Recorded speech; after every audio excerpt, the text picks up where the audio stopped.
Milky Sequoia Rigonan. Ito muna lakay, bago tayo mag-commercial break, disallowances ng Office of the Vice President at Department of Education mas malilinawan ngayong 5th week ng impeachment trial. Detalye balita mo, RH12, Milky Rigonan. Manang Milky.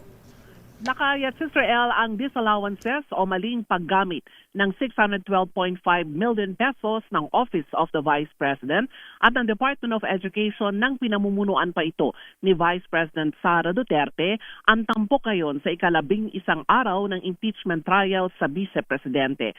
Ang House Prosecutor Chel Jokno harap sa witness stand sa panig ng prosecution sina Roderick Wamil, ang former state auditor ng COA-ICFAO o Intelligence and Confidential Funds Office, at Celine May Del Campo, kasalukuyang state auditor ng COA-ICFAO na sumuri sa pinagastusan ng pondo. Tetestigo din si Marivic Pareha, ang direktor ng House of Representatives Legislative Information Resources Management Department.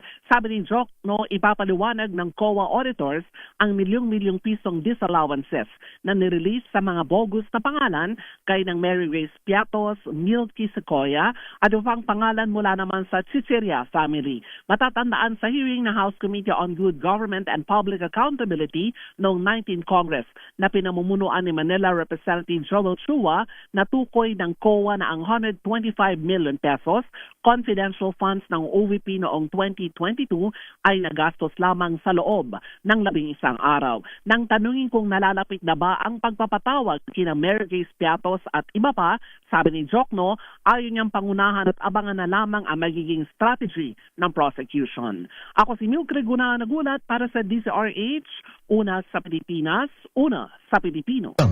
Daming